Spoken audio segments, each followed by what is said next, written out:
So hi guys, welcome to my YouTube channel. Guys, आज के इस वीडियो में हम बात करेंगे कि इंग्लिश में पास होने का ट्रिक। आपने अभी तक कुछ भी नहीं पढ़ा है इंग्लिश में, बट आप इंग्लिश में एक अच्छे नंबर से पास हो जाओगे। एक ऐसी बेहतरीन ट्रिक आपके लिए लेकर आया हूं जो कि आपको पूरे यूट्यूब पे कहीं नहीं मिलेगा। ठीक है, इंग्लिश में पास होने का ट्रिक बिना पढ़े बिना याद किए, केवल और केवल ट्रिक से। इसके लिए मैं आपको बोर्ड एग्जाम का पेपर लिया हूं और पूरी की पूरी क्वेश्चन पेपर को सॉल्व करके ट्रिक से बताऊंगा कि किस तरह से आपको ट्रिक से सॉल्व करना। और 101% ये मेरी गारंटी है कि आपको टीचर खुश होकर पूरा का पूरा नंबर देगा। ठीक है, ये ट्रिक वाकई में बिल्कुल जेन्यून ट्रिक है। ये ट्रिक सब नहीं जानते। ठीक है, ये ट्रिक अगर आप लगा दिए तो आप कुछ भी नहीं जानते हो। तो अगर आपका 70 मार्क्स का इंग्लिश का पेपर है तो आपका इसमें से कम 55 मार्क्स बिल्कुल पक्का हो जाएगा। ठीक है, तो आप भी अगर अपना मार्क्स 55 पक्का करने चाहते हो इंग्लिश में तो आपको कुछ भी नहीं करना। सबसे पहले वीडियो को लाइक करके चैनल को सब्सक्राइब कर लेना है।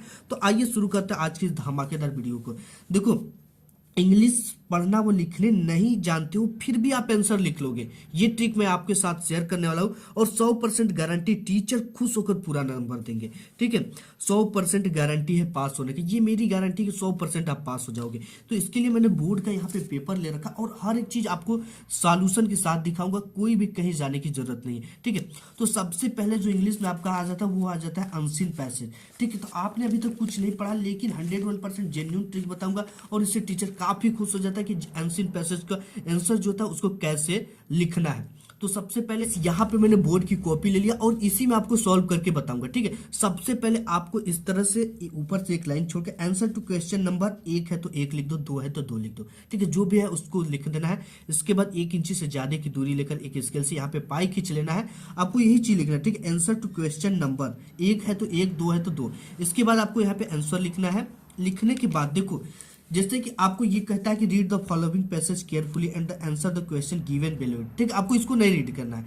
मैं कहता हूं कि आप इसको रीड मत करो, आप यहाँ पे आओ। ठीक है, यहाँ पे आपको आना है। पहला क्वेश्चन दे रखा है, what should we do to get success in life. तो यहाँ पे इसका आंसर अब आपको पता नहीं, आपको कुछ भी नहीं समझ में आता, तो इसका आंसर कैसे लिखना, बिल्कुल जेन्यून ट्रिक है आपके लिए। तो यहाँ पे सबसे पहले इसमें क्या है, मेन वर्ड आपको ढूंढना है और सब्जेक्ट को ढूंढना है। ठीक है, तो यहाँ पे सब्जेक्ट मुझे बी मिल गया और मेन वर्ड सक्सेस मिल गया। ये चीजें जो होती है, मेन वर्ड का मतलब कि आपको कुछ ना कुछ आपको सभी क्वेश्चन में दिखेंगे। ठीक है, सब्जेक्ट क्या मिल गया, कौन या किसको से प्रश्न पूछने पर मुझे सब्जेक्ट मिला, और यहाँ पे मेन वर्ड क्या है, सक्सेस। अब हमें इस पैसेज में जाकर सक्सेस को ढूंढना है। अब देखो यहाँ पे क्या है, यहाँ पे है सक्सेस। ठीक है, यहाँ पे सक्सेस मिला, लेकिन ये लास्ट में मिला है। इसकी शुरुआत कहाँ से हुई वहां पे हमें जाना है। तो यहाँ से टू से शुरुआत हुई, तो to try is the first step of the leader of success. ठीक है, तो देखो इसका 2 ट्रिक है लिखने का। आप देखो वाट एनी होता है क्या, वाट एनी क्या, तो आप चाहो तो इस वाट की जगह पे ना इस try to is the first step of the leader of success. ठीक है, इसकी इतना लिखने के बाद should be do to get success in life, ये चीजें लिख सकते हो। या तो आप चाहो तो एक दूसरी स्टेप जो है, यहाँ से बी आप सब्जेक्ट उठाए और यहाँ पे क्या लगा है, सहायक क्रिया शुड लगा है। देखिए जिस टेंस में उसी टेंस में आपको बनाना है। तो यहाँ से we should do to success in life, फिर इसके बाद क्या करना है, to try is the first step of the leader of the success. ये चीजें आपको लगा देना है। ठीक है, तो इस तरह से आप इसको सॉल्व कर सकते हो। जैसे यहाँ पे आपको फिर आंसर ए का लिखना है। यहाँ पे इस तरह से सब्जेक्ट मेन वर्ड हमें क्या मिला, सब्जेक्ट मिल गया वी। यहाँ पे वी, तो यहाँ पे लिखा we should to try the first step of the leader of success. इसको सिंपली लिख दिया। बी हमने क्या लिखा, बी सब्जेक्ट उठाया, इसके बाद क्या लिख दिया, शुड सहायक क्रिया है, फिर इसके बाद यहाँ से टू से उठा लिया, to try the first step of the leader of success. इसके बाद यहाँ पे देखना है, बी वाला क्वेश्चन है इसमें पर, what type of life did the great man of the world lead. अब देखो यहाँ पे क्या है कि आपको क्या सब्जेक्ट मिला, ग्रेट मैन, आपको एक सब्जेक्ट मिल रहा है मेन वर्ड। ठीक है, और इसमें सहायक क्रिया क्या है, डिड है। तो देखो जिस टेंस में होता है उसी टेंस में क्वेश्चन का आंसर दिया जाता है। तो जब भी डिड आ जाए, ठीक है, तो इसकी जो वर्ब होती है, वर्ब में आपको क्या लगाना है, डी या ईडी, यानी सेकेंड फॉर्म लगाया जाता है। डी या ईडी लगाने से सेकेंड फॉर्म बन जाता है। तो यहाँ पे जो इसकी वर्ब है वो क्या, लीड है, तो लीड का सेकेंड फॉर्म लेड हो जाएगा। ठीक है, तो यहाँ से हमको इसमें एक मेन वर्ड भी द ग्रेट मैन मिल रहा है। ठीक है, तो अब इसको कहाँ पे जाना, हमें सर्च करने इस पैसेज में। तो यहाँ से आप देखोगे कि यहाँ पे आपका मिल जाता है द ग्रेट वाला, all the great man of the world lead very diligent lives. यहाँ पे देखो सेकेंड फॉर्म लगा ही दिया है, आपको कुछ भी नहीं करना, ठीक है। तो यहाँ पे देखो कैसे लिखना है, आपको सब्जेक्ट क्या मिला, द ग्रेट मैन, ठीक है। तो यहाँ पे हमें क्या लिखना है, the great man of the world, तो यहाँ से लिख देना हमने the great man of the world. इसके बाद क्या उठाना है, कहाँ से, आपको all the great man of the world led very diligent lifes, ठीक है। तो यहाँ से हमने लिख दिया the great man of the world. यहाँ पे देखो लेड का सेकेंड फॉर्म दिया था, इट्स लीड का सेकेंड फॉर्म लेड। लेड के बाद हमने क्या लगाया, यहाँ पे दिया है लेड वेरी डिलीजेंट, ठीक है। यही चीजें लगा दिया हमने, वेरी डिलीजेंट लाइफ्स, ठीक है। इसके बाद यहाँ पे और भी क्वेश्चन है, इस तरह से आपको सॉल्व कर लेना है। इसके बाद नेक्स्ट बात कर लेते हैं हम, के बाद आपका नेक्स्ट आ जाता है write letter to your father demanding money to purchase your book, ठीक है। इस तरह से आपको क्या करना है, ये दिया रहेगा एक लेटर। अब इसको ट्रिक से कैसे लिखना है, सबसे पहले आपको लेटर लिखने के लिए यहाँ पे आंसर टू क्वेश्चन नंबर डाल देना है, 2 है तो 2 यहाँ पे डाल देना है, ठीक है। इसके बाद क्या करना है कि आपको यहाँ पे एड्रेस लिखना होता है सेंडर का, ठीक है। आपको सेंडर का एड्रेस नहीं पता है तो आप जहां रहते हो उसका एड्रेस आपको पता होगा, तो आपको सिंपली ब्लैक पेन से गांधीनगर आगरा यूपी इस तरह से लिख देना है और उस डेट को लिख देना जिस डेट को आप लिख रहे हो लेटर को। तो यहाँ पे 7 मार्च 2023 से 24 से 25 आपको इस तरह से लिख देना है, ठीक है। लिखने के बाद अब आपको क्या करना है, अब देखो इसमें सब्जेक्ट सबसे इंपॉर्टेंट चीज होता है। अब सब्जेक्ट कैसे लिखना है आपको, यहाँ पे देखो write a letter to your father demanding money, यानी कि ये किस विषय में ये बात कर रहा है, पैसे की मांग के लिए। तो यहाँ पे आपको सब्जेक्ट ब्लैक पेन से डालना है और यहाँ पे डिमांडिंग मनी, ठीक है, सब्जेक्ट ये हो गया।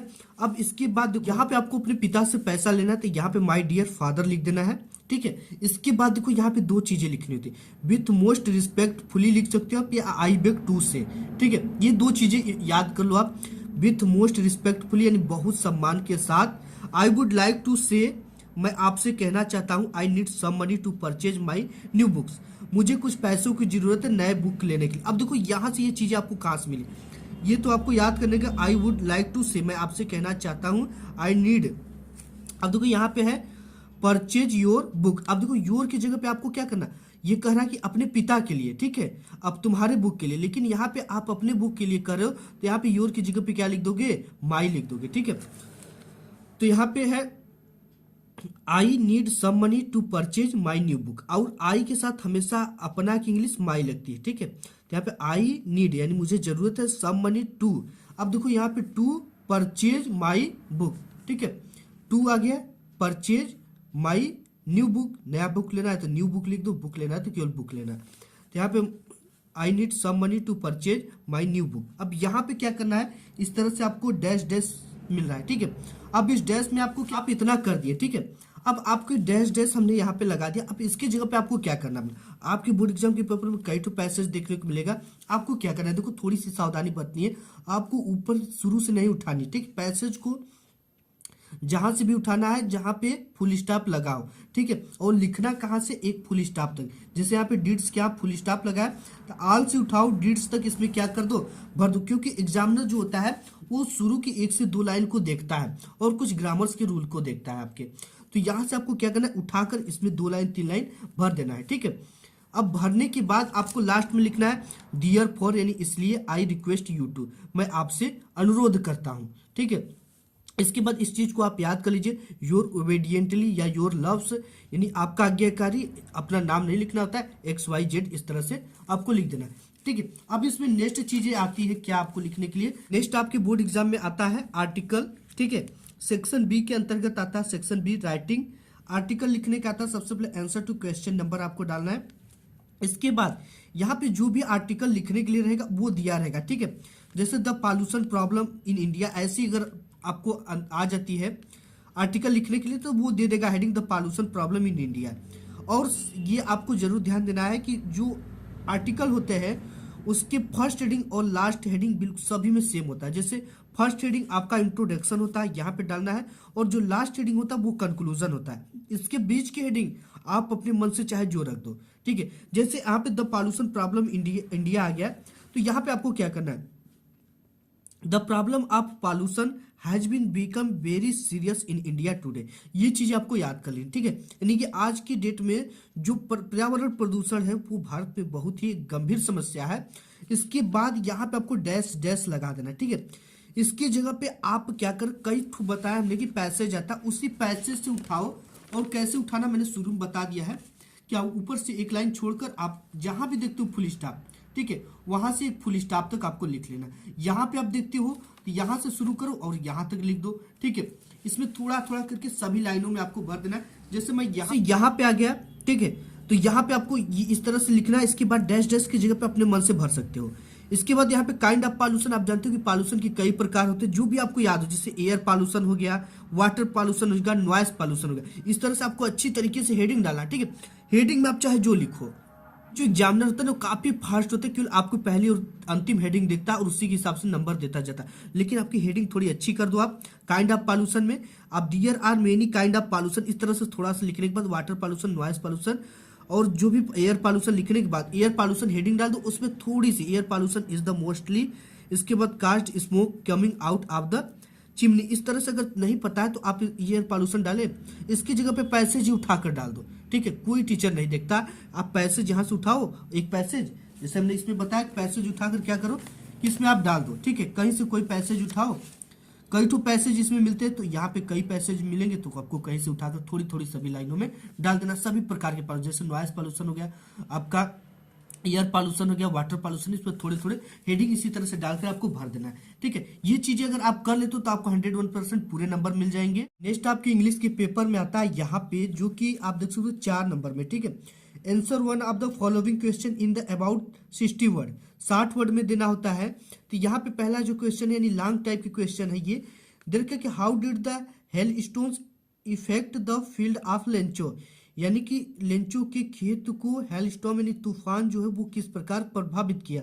तो देखो आपको इसका आंसर कैसे लिखना है, ठीक है। यही चीजें एग्जामिनर आपकी कॉपी में देखता है और इससे काफी ज्यादा खुश हो जाता है कि जिस बंदे ने, स्टूडेंट ने लिखा है तो इसको जिस टेंस में उसी टेंस में लिखना। अब देखो इसको कैसे लिखना है आपको। यहाँ पे सबसे पहले आपको सहायक क्रिया डिड मिल गई, यानी कि ये टेंस जो है पास्ट इंडिफिनिट में है, ठीक। जब भी डिड आए, अक्सर डिड ही आता है क्वेश्चन में, तो डिड आता है तो डिड को हटा दिया जाता है और वर्ब का सेकेंड फॉर्म लिखा जाता है ऑलवेज। और सेकेंड फॉर्म नहीं पता है तो जो वर्ब दिया है ना उसमें डी या ईडी लगा दो। अगर ई लास्ट में लगा है तो डी लगा दो, अगर नहीं लगा तो ईडी लगा दो, तो वो सेकेंड फॉर्म बन जाता है। अब देखो जैसे यहाँ पे how did the hail stones effect the field of Lencho, ठीक है। तो यहाँ पे आपको सब्जेक्ट कौन सा मिले, कौन किसकी खेतों को प्रभावित किया, किसके खेतों को, लेंचे को खेतों को, ठीक है। कौन प्रभावित किया, हेलस्टोन। किसने प्रभावित किया, हेलस्टोन। कौन या किसने से प्रश्न पूछने पर आपको सब्जेक्ट मिलता है। तो सबसे पहले आपको क्या लिखना है, सब्जेक्ट। तो यहाँ पे हेलस्टोन क्या है, सब्जेक्ट है, तो हम यहाँ पे लिख देंगे, देखो यहाँ पे आंसर टू क्वेश्चन नंबर जो भी है डाल देना आपको। इसके बाद 8 है तो हमने 8 यहाँ पे डाल दिया, ठीक है। इसके बाद हमें क्या मिला, subject the hell stone affected the. अब देखो यहाँ पे इफेक्ट है, ठीक है, क्या है, इफेक्ट है। तो इसमें सेकेंड फॉर्म इसकी क्रिया मुझे नहीं पता था, हमने बताया कि ई नहीं लगा है तो ईडी लगा देंगे, ठीक है। क्या लगा देंगे, ईडी। ईडी लगाने से क्या बन जाएगा, वर्ब का सेकेंड फॉर्म। यहाँ पे हो गया affected the field of Lencho. अब देखो यहाँ पे आपको बिकाज लगा सकते हो, दैट लगा सकते हो, सो दैट लगा सकते हो, ठीक है। इस ऑफ लगा सकते हो, जो भी जैसा सुटेबल हो, अक्सर बिकाज ही आप लगाओ। तो यहाँ पे BECAUS इसका स्पेलिंग याद कर लो। इसके बाद आपका तो पैसेज है, ठीक है। जैसे हमने बताया कि जो पहला पैसेज है आपको इसमें बहुत सारे क्वेश्चन मिल जाएंगे, आपको इससे उठाकर, कई तो पैसेज है आपकी बोर्ड एग्जाम में 2 से 3 पैसेज आते हैं, उसी में से आपको यहाँ से क्या करना है, यही थोड़ा ध्यान देना है कि फुल स्टॉप के बाद उठाओ और एक फुल स्टॉप तक आपको यहाँ तक लिख देना है, ठीक है। सिंपली लिख दोगे, आपको वर्ड लिमिट ध्यान देना है, 60 वर्ड का है तो आप यहाँ सक्सेस तक पूरा लिखो, ठीक है। 1 से उठाओ और यहाँ सक्सेस तक पूरा लिख दो, किसी को पता नहीं चलेगा। और टीचर यही क्यों, मेन चीज इसका क्या देखेगा कि हाँ ये बंदे ने ग्रामर के रूल का बहुत अच्छी तरीके से प्रयोग किया है, जो कि यही चीजें मेन होती है। तो इसी तरह से आप क्या लिख सकते हो, लॉन्ग क्वेश्चन लिख सकते हो। इस डैश डैश की जगह पे इसको क्या कर देना है, सिंपली भर देना है। इसके बाद यहाँ पे देखो और भी क्वेश्चन आते हैं। दूसरा आपको किसी एक सब क्वेश्चन का आंसर देना होता है, ठीक है। जैसे व्हाई डिड अनी फ्रैंक मेंटेन ए डायरी, अनी फ्रैंक अपनी डायरी को क्यों मेंटेन करती थी, यानी अपने पास क्यों रखती थी। तो आपको अनी फ्रैंक सब्जेक्ट मिलेगा, कौन, अनी फ्रैंक। किसने अपनी डायरी को मेंटेन रखा, अनी फ्रैंक ने। अनी फ्रैंक मेंटेन्ड, ठीक है, ईडी यहाँ पे लगा दोगे तो ये सेकेंड फॉर्म बन जाएगा।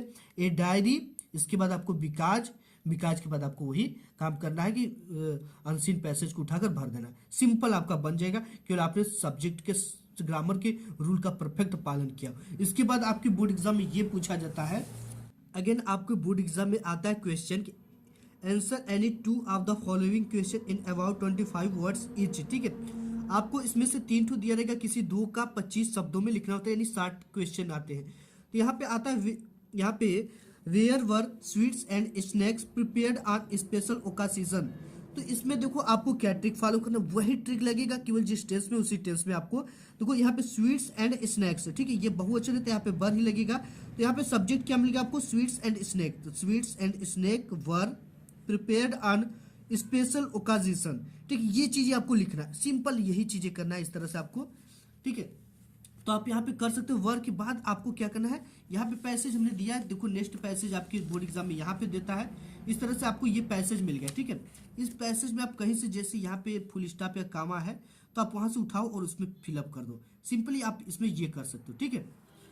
तो यहाँ पे भी आपको इसी तरह से लिख देना है जैसे हमने बताया आपको। क्या इसमें सब्जेक्ट हमको मिला है, स्वीट्स एंड स्नैक्स, ठीक है, प्रिपेयर्ड ऑन स्पेशल ओकेजन। इसके बाद यहाँ पे बिकाज लगा देना है, बिकाज के बाद आपको पैसेज भर देना है। अब इसके बाद ये भी है, what is the Coorg famous for, Coorg किस लिए फेमस था, तो यहाँ पे कुर्ग इज, ठीक है, इज को यहाँ पे लगा देना है, ये सब्जेक्ट कुर्ग मिल गया, Coorg is famous for so, इसलिए, या दैट, इस तरह से, या बिकाज क्योंकि फेमस था, क्योंकि, इसके बाद पैसेज आपको भर देना है। इसके बाद यहाँ पे भी यही चीजें हैं कि वैली वाज यहाँ पे लग जाएगा, वैली के बाद ये जो सहायक क्रिया वैली सब्जेक्ट के बाद लगेगा, valley was favourite past time, because या दैट, सो दैट, यहाँ पे ये लगा दो, केवल टेंस आपका सही होना चाहिए, ठीक है। ये चीजें हो गई। अब इसके बाद आपके बोर्ड एग्जाम में यहाँ पर आता है, आपके बोर्ड एग्जाम में नेक्स्ट आता है कि right the central idea of one of the following poems, ठीक है। किसी एक पोएम का आपको सेंट्रल आइडिया लिखने को देता है, जैसे यहाँ पे फायर एंड आइस एनिमल्स, ठीक है, किसी एक का लिखना है, वो भी किस ट्रिक से मैं आपको बताऊंगा, 100% जेन्यून ट्रिक है बिल्कुल। तो यहाँ पे आपको क्या करना है, फायर एंड आइस, आपको यहाँ पे सबसे पहले आंसर टू क्वेश्चन नंबर डाल देना है, यहाँ पे 12 है तो 12 डाल देना है, और इसकी हेडिंग देखो कहाँ से शुरू करनी, जैसे यहाँ पे फायर एंड आइस हेडिंग है, ठीक है, ये हेडिंग हमें कहाँ मिला, ये इसी से मिल गया, फायर एंड आइस से, ठीक है। अब देखो एक चीज जो मेन होता है इसमें, सेंट्रल आइडिया आपको इस तरह से हेडिंग डालना है। अब डालने के बाद आपको देखना the poem fire and ice, जो भी पोएम है, अगर एनिमल पोएम है तो the poem animal has been composed by Robert Frost. Central idea लिखने के लिए आपको एक चीज, इसके लेखक का बस नाम याद रखना है, ठीक है, अगर नहीं भी याद रखोगे तो भी अगर ऐसे लिखते हो तो नंबर मिलेगा। अब देखो सेंट्रल आइडिया हेडिंग डाल देना है द पोएम, ठीक है, ये तो आपको क्वेश्चन पेपर से मिल गया, फायर एंड आइस का लिख रहे हो तो fire and ice has been, और यहाँ पे कंपोज्ड, ये चीजें आपको तैयार करना, हैज बीन कंपोज्ड बाय, इसको जिसने लिखा है वो चीजें, जैसे यहाँ पे रॉबर्ट फ्रॉस्ट, और यहाँ पे द पोएम, कोई भी पोएम से, जैसे यहाँ पे एक एनिमल भी दिया है, अगर आप एनिमल का लिख रहे हो तो यहाँ पे क्या लिख देना है, the poem animal has been composed by, जिसने लिखा है उसका नाम लिखना होता है, ठीक है। तो फायर एंड आइस का लिख रहे हैं तो the poem fire and ice has been composed by Robert Frost, यानी कि इस the poem fire and ice को कंपोज्ड किया यानी लिखा है रॉबर्ट फ्रॉस्ट ने। In this poem the poet has been described about, इस पोएम में, इस कविता में पोएट यानी कवि हैज डिस्क्राइब्ड अबाउट, इसके बारे में बताना चाहता है हमको। इसके बाद आपको जो पैसेज में दिया हमने, जैसे पैसेज यहाँ पे दिखाया, उस पैसेज को आपको क्या कर देना है, इसमें राइट कर देना है, ठीक है। यहाँ से पैसेज शुरू होता है, इसमें से आप पूरे के पूरा भर दीजिए, ठीक है। इसमें सिंपली भरने के बाद इस तरह से आपको केवल दो चीजों का ध्यान देना है, पहला तो फायर एंड आइस आप इसी से लिख दोगे, और इसके लेखक जो है रॉबर्ट फ्रॉस्ट, जिनका नाम लिखना। अब इसको आपको थोड़ा सा तैयार कर लेना पड़ेगा। इन this poem the poet has described about, ठीक है, ये चीजें डिस्क्राइब्ड, और यहाँ पे क्या है अबाउट, यानी इस कविता के माध्यम से हमें कवि क्या बताना चाहता है, यानी इस कविता में कवि ने क्या व्यक्त किया है। ऐसा डालने के बाद आपको सिंपली पैसेज भर देना है। इसके बाद आपके बोर्ड एग्जाम, इस 12वां के बाद आपका ये एक और आ जाता है क्या लिखने के लिए, ये 60 क्वेश्चन, ठीक है, 25 वर्ड में, two of the following question in the about 25 words. अब इसको देखो, what was the only way to save tricky, ठीक है, सिंपली आपको ये चीजें डाल देना, और आंसर में क्या लिखना है, सब्जेक्ट आपको मिल गया क्या यहाँ से, the only way to save tricky was, ठीक है। इसके बाद सहायक क्रिया जो होती है उसको लगा, the only way to save tricky was. देखिए यहाँ पे the only way to save tricky was और इसके बाद दैट लगा दो, ठीक है। सिंपली दैट की मतलब कि जो ट्रिकी थी उसकी वली सेव यानी उसकी बचाने का एक ही रास्ता था कि वाज दैट यानी कि इसके बाद जो भी आपको पैसे दिया हमने बताया सिंपली भर दो। इसके बाद इसी तरह से लेंचो का भी है इसमें, ठीक है। इसी तरह से आप जो भी है सेकंड भी बना सकते हो, what kind of thief Hari Singh was. अब इसके बाद हाउ डिड यहाँ पे Griffin save himself from mister horse. इसी तरह से आप सभी का बना सकते हो, बिल्कुल सिंपल है। तो गाइस आज की इस वीडियो में बस इतना ही, मिलूंगा एक नेक्स्ट वीडियो में, तब तक के लिए धन्यवाद।